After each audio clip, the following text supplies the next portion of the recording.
Welcome back to Northwest City Politics in the Know with Bonita.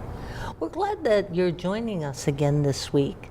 We're happy to have people like you, people that are interested in what's happening in our cities and following the issues. If you haven't watched our show before, each week we'll have somebody on from one of the 9 cities in CCX viewing area, and bringing people to let you know what are the current issues, what's happened and what will be happening in the cities. And then from time to time, we'll bring groups in that affect all of our cities, which is what we're going to do tonight, because I'm very happy to welcome as a guest tonight Representative Mike Freiberg. He's with District 45B. Yep. Thanks, Juanita. It's great to be back on your show. Yeah, you've been on our show before. Mm-hmm.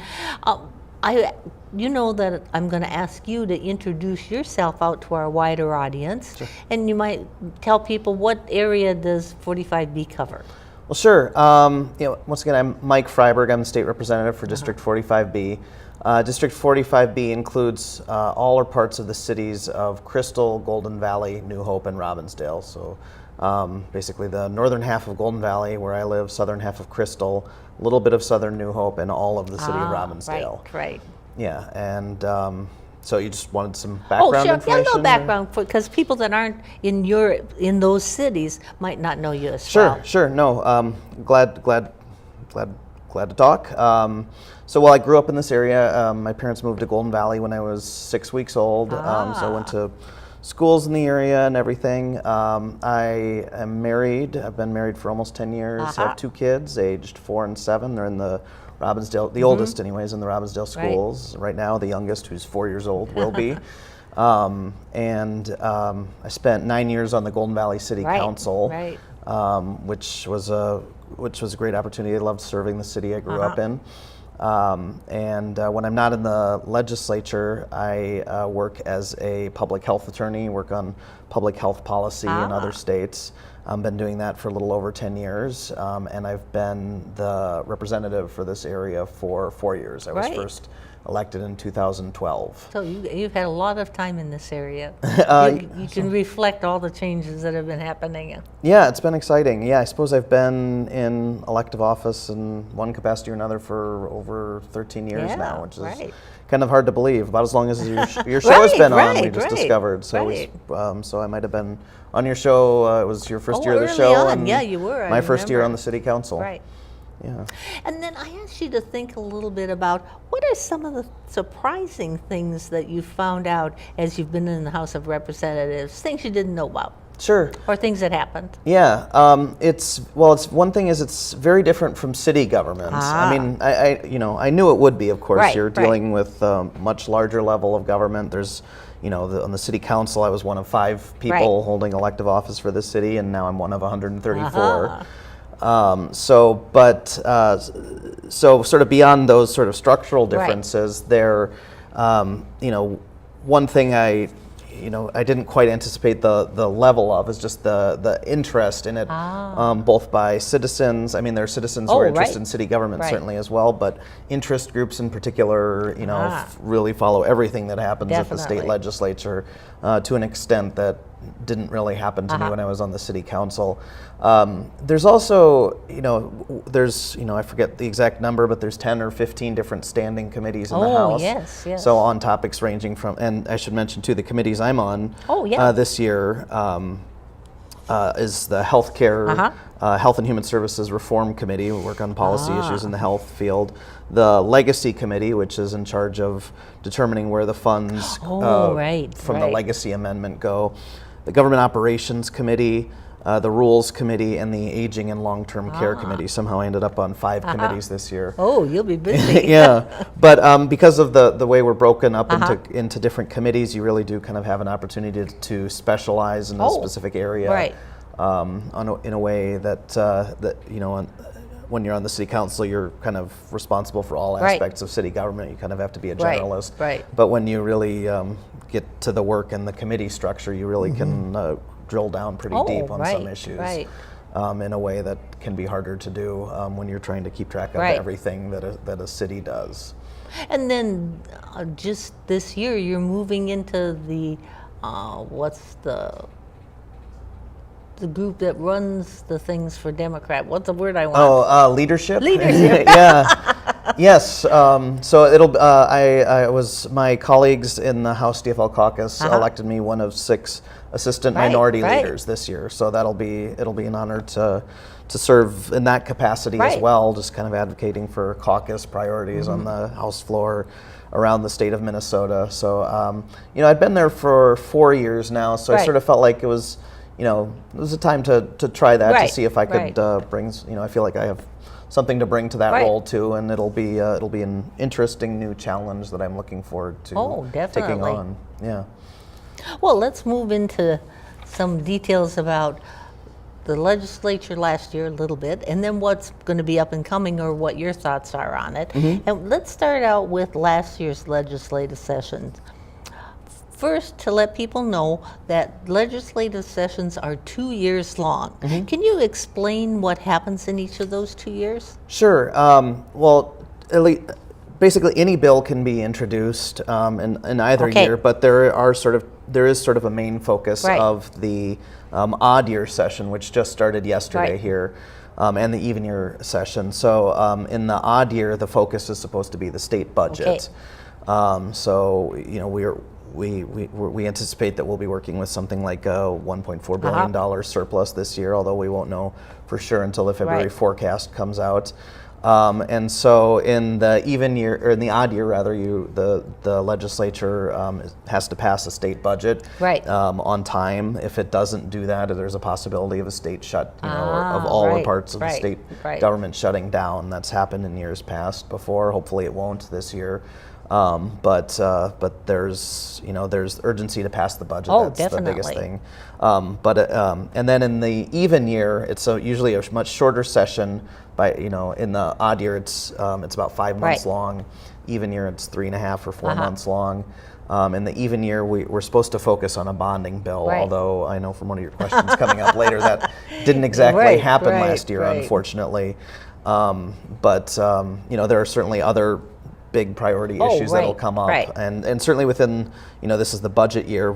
There's a lot of policy issues get kind of wrapped into the budget. So if we're talking about the education budget, there could be policy issues there as well. So certainly we deal with other things, but general rule is work on the budget in the odd year, work on the bonding bill in the even year, and in the even year too, there's also this election kind of hanging out there later on. So there's kind of an incentive to get things done and get out of there, so legislators can start campaigning.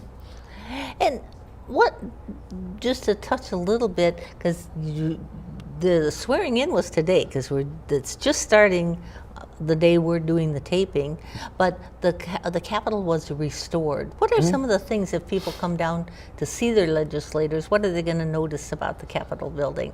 The swearing in was actually yesterday, and before that, I hadn't all of last year.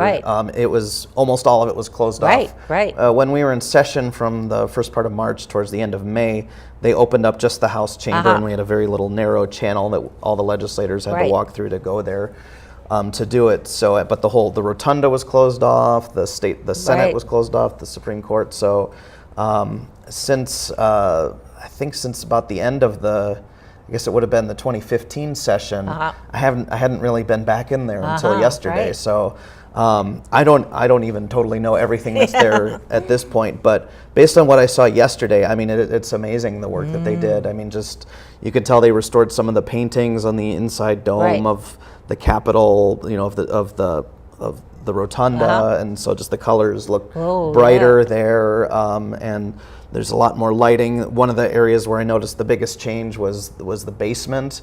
There's actually a tunnel, like all the representatives have offices in the state office building next door, and then there's a tunnel that goes under the street that connects the state office building to the Capitol.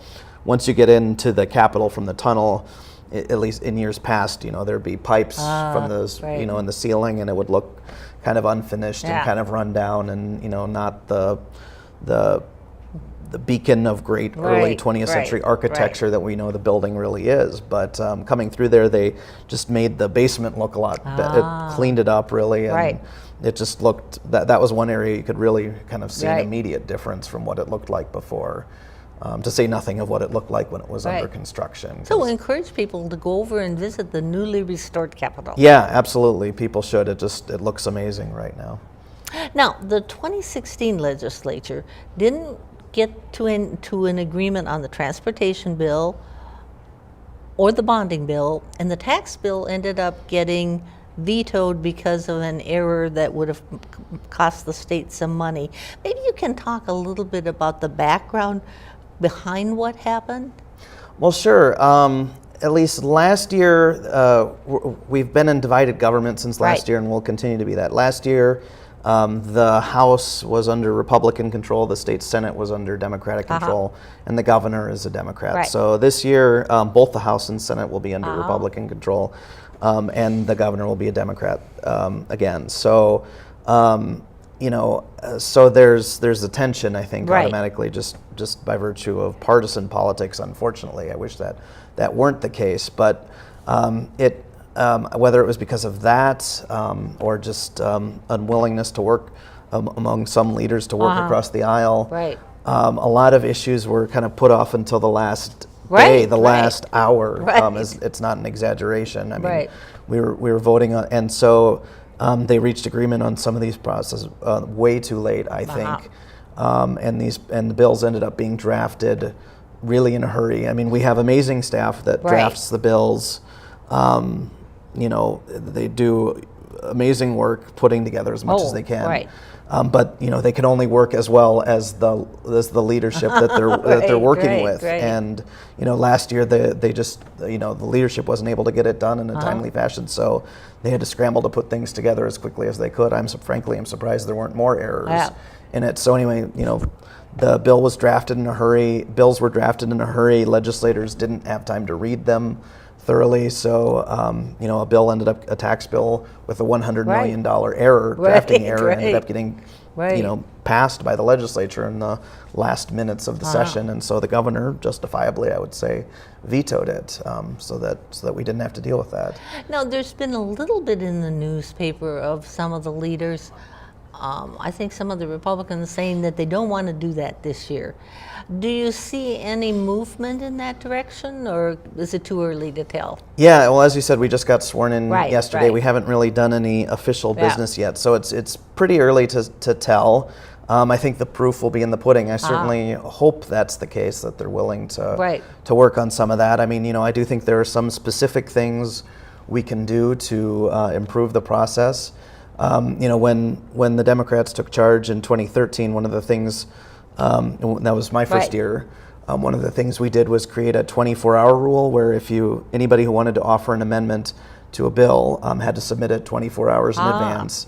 And then you can do amendments to those amendments within 6 hours after that. So, I wasn't around before that, but my understanding is there would be piles of amendments brought in, and amendments were getting drafted on the fly, and sessions tended to go until, I mean, they still sometimes do, but regularly would go until well after midnight. But we put this 24-hour rule in place for amendments, and I think it has really improved the process from what I've heard from what it was. So I think we can do that with bills also. Sure. Because like I said, we were just getting bills handed to us that had 300 pages. We were expected to read it within minutes, which is obviously impossible for anybody to do. So I think if we can require any bill to be voted on to be published, that way the public has an opportunity to look at it, which I think is also important, and so do we. So I apologize, I'm losing my voice a bit here. I don't know, I haven't heard that something like that is specifically going to be considered by the current leadership in the House, but I certainly hope so, and I would support something like that. So it's encouraging that you're hearing that. Yeah, because I've seen a little bit in a few newspaper articles, but nothing that spelled anything out. But hopefully, because there is a real mood amongst people about legislators, whether it's the state or the federal, of wanting people to get something done, don't you think? Oh, absolutely. And I mean, all signs point to the fact that the current speaker, Kurt Dowd, is likely going to be a candidate for governor this year too. So I imagine it would be in his interests to have the House processes move smoothly. So hopefully, normally gubernatorial politics don't lead to good results in the legislature, but hopefully at least on something like that, Right. on something procedural, there'll be an incentive Right. for the process to improve And this year. then people out there can contact their legislators too to encourage that process. Yeah, I guess they should, absolutely. Right. Now, talking about the residents, people that are out in your communities can bring and do bring their ideas to you that turn into laws. Maybe you can tell people about what's the best way for people in 45B to be in contact with you if they haven't been involved before. Sure. Well, I try to be very responsive to constituents. I get emails, letters from people all over the state regularly, but I prioritize the ones that are from the people who put me in office. Personally, I find emails a good way to reach me. Okay. I always check my emails personally. I have an automatic reply that goes out that just says, if you live in the district, please provide your address and all that. But even still, I do read all the emails that come into me. That's just mainly a way to let people who don't live in the district know that I did get it. But if you don't live in the district, you may not get a personal response. But I find I try to often just fire off a response quickly, just so people constituents know that I received it. I might send a longer response by letter also, but that's certainly a good way to reach me. I do receive letters both at home and at my office at the Capitol as well, and respond to those as well. But at least so if somebody doesn't have email access, they can send me a letter too, or can call me too. My phone, the number I list publicly is my cell phone for home, and I have a number at my office too. But email I find is just oftentimes the quickest way to respond to people. And then citizens get involved with things that become law. Do you have any examples of people that you know or where this happened? Sure. I could think of a couple that I was involved in personally. My first term, when we were in the majority, I was contacted. It was a tragic situation.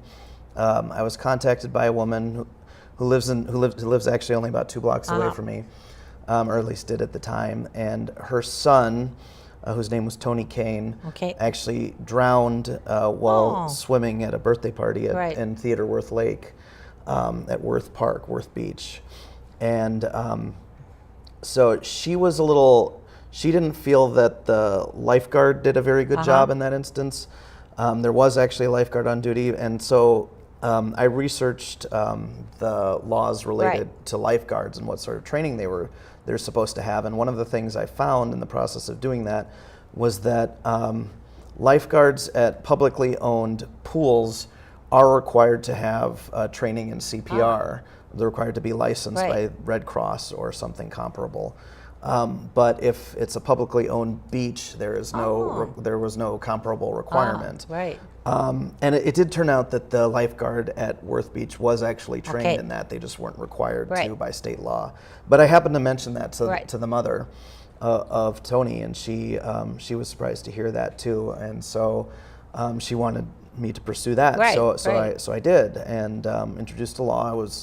Ended up getting passed called Tony Kane's Law. It just says that if there's a publicly owned beach, then the lifeguard there has to have the same training as a lifeguard at a publicly owned pool. So that's one instance where a constituent contacted me, and we were able to make a change in state law that hopefully will have a positive effect.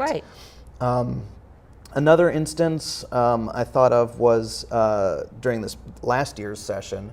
I was in the minority at that point, so it's a little harder to get laws passed, but I was happy that I was able to in this case. But the Courage Kenny Rehabilitation Institute, formerly the Courage Center, is located in northeastern Golden Valley in the district I represent. They deal with a lot of clients who have more chronic issues, serious disabilities, and so the client base that they serve requires a very intensive level of care that's very expensive. But the state reimbursement formula sort of treated them just like other nursing homes. So we were able to get a law. Senator Rest was the Senate author, and I was the House author, and we were able to get a law passed that just changed the reimbursement formula for the Courage Center, just because of the difficult client base that they deal with. It just recognized who they serve, and recognized that it is a more expensive group. And we, Senator Rest and I, were actually awarded like Legislative Hero Awards, which was a big honor. So, but because the Courage Kenny Rehabilitation Institute contacted us, we were able to work on that law together. So, whether it's a person just dealing with some issue with state law, or an organization like Courage Kenny, it's very important to contact legislators if there's an issue that you're working with, or you see an issue in state law that needs to be changed. And that's how I wanted to encourage people that are out there watching our show, that they can really make a change by bringing the information to their legislators.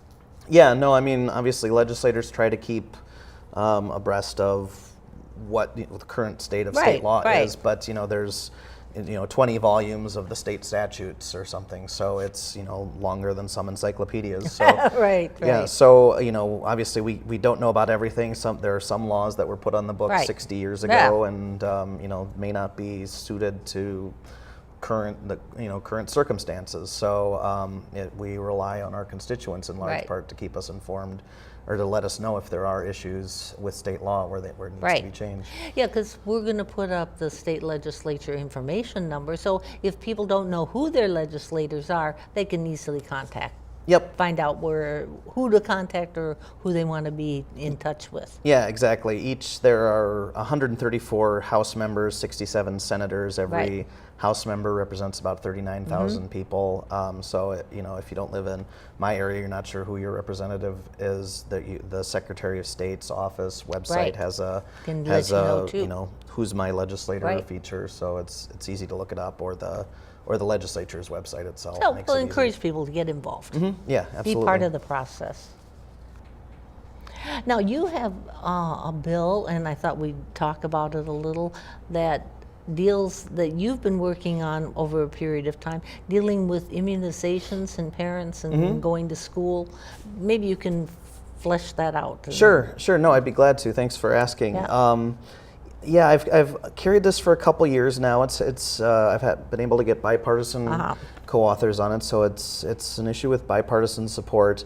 It's an issue. I mean, I've sort of worked in the public health area for a while, so I knew a bit about it. But I remember the first time I brought my kids to the daycare center, and they asked if we immunized our kids, and it just kind of hit me then. Like, Minnesota has a fairly relaxed law about when people don't have to immunize their kids. Basically, any philosophical belief, you can fill out a form, and then you don't have to get your kids immunized before they go to school. And the danger there is that other children in the school can be exposed to vaccine-preventable diseases that are potentially deadly, particularly if some of the other students have some sort of they're immunocompromised, or they're going through they have leukemia, they're going through chemotherapy, which puts them at risk.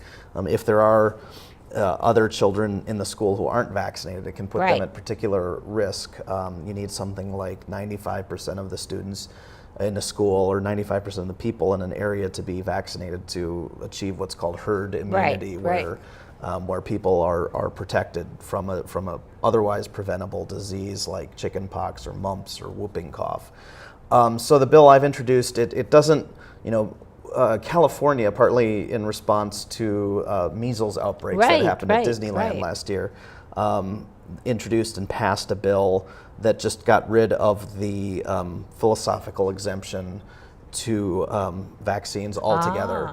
But the bill I have doesn't actually go that far. It follows an approach Washington took a few years before that. It just says if you're not going to vaccinate your children, before you can bring them to school, you have to consult with a doctor or a nurse, a medical professional who can tell you what the risks to your child of not being vaccinated is, as well as other children. So because not everybody is is hardcore anti-vaccine who doesn't vaccinate their kids. Sometimes it might just be out of convenience. There are pockets within Minnesota. The overall statewide, the vaccination rate is pretty good, but there are pockets within the state and certain communities where the vaccination rates aren't quite as high. So, this bill this bill sort of targets the people who more just don't vaccinate out of convenience or some misunderstanding they might have. So if they meet with a doctor anyway, it might be just as easy just to get the kids vaccinated while they're there. So so this just says you have to, before you can opt not to vaccinate your kids, you have to consult with a doctor or a nurse first. So the chances of it passing might have gotten a little more challenging with the election results, but it's something, sometimes bills can be multi-year processes to get passed, and this has already been that. So if it keeps going for another year or two. Was it last year that you introduced it, or the year before? I think actually 3 years ago, 2014. Okay. So my first term was when I introduced it, and then reintroduced it in the 2015-16 session. It actually did get a hearing in the Senate Health Committee and passed through there. Senator Eaton from Brooklyn Center is the Senate author of it too, so she's from our area as well. So we're gonna reintroduce it this year. Hopefully we'll get a hearing on it and see what happens. And then part of it is building support amongst people that maybe don't know exactly what it is, but you can provide the information. No, there is. I mean, it is an area where there's some misunderstanding. I mean, if there was a study that's been debunked that came out 20 years ago that linked vaccines with autism, and as I said, the doctor who published that study got disbarred, and the study was disproven, but that there's still kind of some lingering concerns, partly because of that misinformation. And that's part of the reason that this bill takes that approach of consulting with the doctor, because doctors or nurses are the people who are best equipped to kind of help people get past some of that misinformation that's still out there. If you look on the internet, you can find all sorts of things that aren't true. I mean, we're hearing about fake news now this year too. So there's also fake science that you can find out there on the internet. So I want to thank you so much for taking time at the beginning of a very busy schedule. Oh, my pleasure. And helping people out there think about some of the issues that are going to be coming up in the legislature. And we will encourage you to be sure, if you've got a particular concern about an area that you think needs changing at a state level, contact your legislator. And we'll encourage you to listen to part 2 as we finish up with the legislative issues. We're glad that you've been with us, and join us again next week. Bye.